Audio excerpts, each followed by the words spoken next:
Нутгийн удирдлагын байгууллагын түүхэнд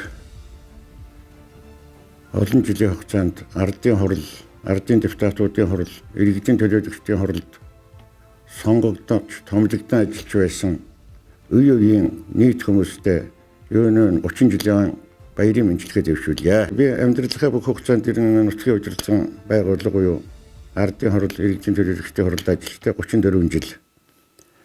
За социализм үед ардын депутатуудын хурал гэж байх үеэс эхлээд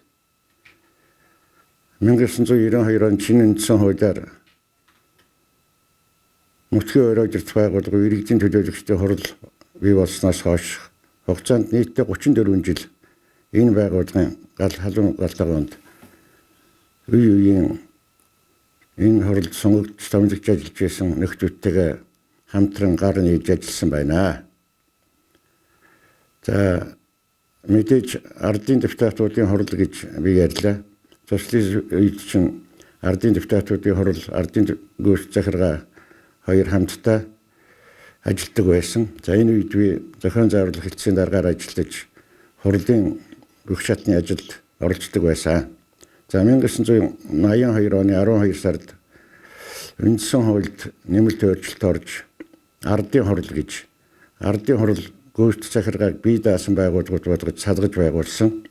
За энэ үеэс 92 он хүртэл ардын хурлын нарийн бичгийн дараагаар ажилласан. За 1992 онд Монгол улсын шинэ үндсэн хууль батлагдсанаар нутгийн ойроо удирдах ёсны байгууллагыг цоо шинээр тодорхойлж иргэдийн төлөөлөгчдийн хурал гэж байгуулагдсан. Иргэдийн төлөөлөгчдийн хурлын нарийн бичгийн дараагаар 92-оос 2000 он хүртэл, за 2004-оос 2014 он хүртэл ажилласан. За завсар нь 2000-аас 2004 онд аймгийн иргэдийн төлөөлөгчдийн хурлаар сонгогдож ажилласан. За энэ 34 жилийн хугацаанд аймгийн иргэдийн төлөөлөгчдийн хурал болоод ардын депутатуудын хурлын чуулган тэргүүлэгчдийн хуралдааны бэлтгэлийг хангах, шийдвэр гаргах бүх төвшөнд оролцож байсан гэж хэлж болно.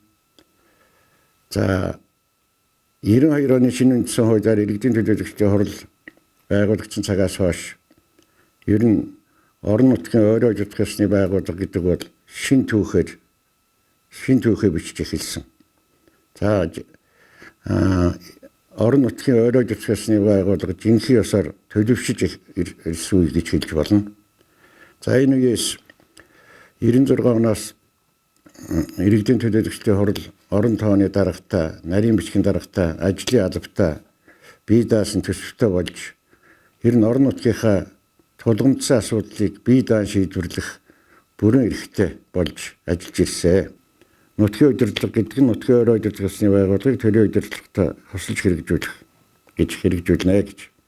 За энэ үндсэн дээр нутгийн ойроо удирдах ёсны байгууллагад иргэдийн төлөөлөгчдийн хурал төлөө удирдлагын засаг дарга хэрэгжүүлдэг болсон.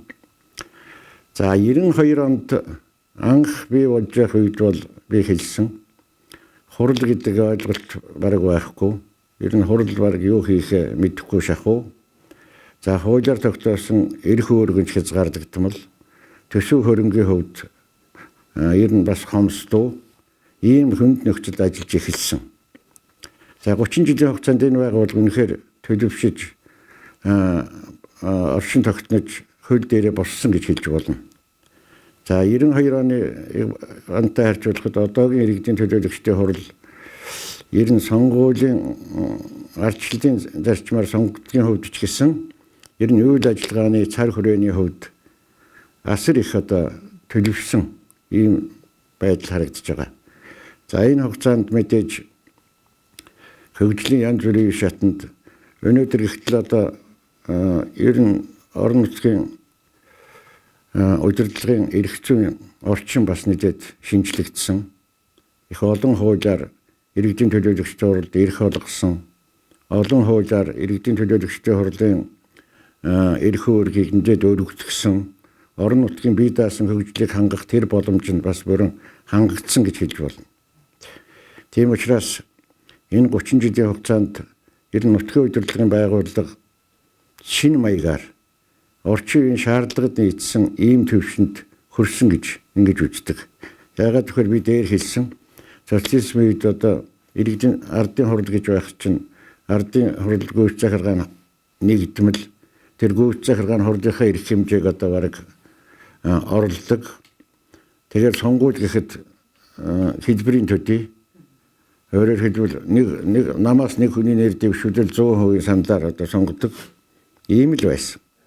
Тэгэхээр өнөөдөр жинхэнэ ардчлалын зарчмаар сонгогддог болсон төлөөлөгчд нь за тэгээд хурал орон нутгийнхаа ажил амьдралын бүхий л асуудлыг бие даан шийдвэрлэх боломжтой болсон. Орон нутаг өөрийн өмч хөрөнгөтэй болсон. 1997 онд улсын их хурал тогтоол гаргаж орон нутгийн өмчийг анх удаа аймгийн иргэдийн төлөөлөгчдийн хуралд орон нутгийн өмчийг шилжүүлж өгсөн. За энэ үеэс эхлээд орон нутаг өөрийнхөө өмч хөрөнгийг захиран зарцуулах эрхтэй болсон. Гэх мэт олон одоо зүйлийг хэлж ярьж болно. За ер нь 2000 он хүртэл бараг иргэдийн төлөөлөгчдийн хурал гэдгийг иргэд нэг ач холбогдол өгдөг. Ер нь ийм байгууллага гэж байх хэрэгтэй ч юм уу гэдэг ийм ойлголт хүртэл байсан шүү дээ. Зөвхөн ард иргэд төдийгүй ер нь одоо эрдэмтэн судлаачдын дунд хүртэл энэ иргэдийн төлөөлөгчдийн хурал гэж хэрэгтэй юм хэрэггүй юм. Энэ чинь одоо төрийн бус байгууллага юм уу юу юм гэдэг. Бараг ийм хэмжээнд яригддаг, хэлэгддэг байсан. Тэгэхээр энэ үеэс хойш энэ хөгжлийн 30 жилд олон одоо 6 удаа орон нутгийн сонгуул хийж энэ хугацаанд иргэд одоо ер нь орон нутгийн амьдралыг бидний одоо ажил амьдралыг шийддэг газар энэ муу юм байна. Иргэдийн төлөөлөгч хурал юм байна. Засаг даргын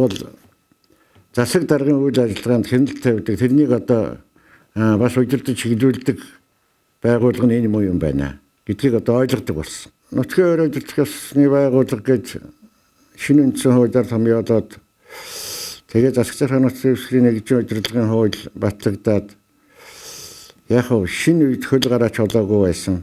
Орон тооны бус хүмүүс удирддаг, орон тооны бус даргатай ганцхан нарийн бичгийн дарга орон тооны байдаг байсан. Тэгээд бусад нь одоо сонгуул хүлээсэн хүмүүс. Ийм учраас энэ 4 жилийн хугацаанд бас дүгнэлт хийгээд ер нь нутгийн ойр удирдах ёсны байгууллагыг бэхжүүлэх ёстой юм байна. Энэ дарга нь орон тооны байх ёстой юм байна. Ажлын албатай байх ёстой юм байна. Төсөв хөрөнгөтэй байх ёстой юм байна гэдэг энэ чиглэлд одоо эрдэмтэн судлаачид одоо их санал гаргасан.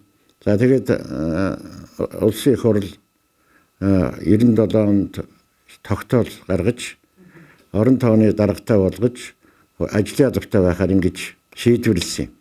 За энэ хүрээнд энэ үеэс эхлээд ямар ч байсан бусдын гар харахгүйгээр хурал өөрөө бие дааж ажиллах ийм боломж бүрдсэн.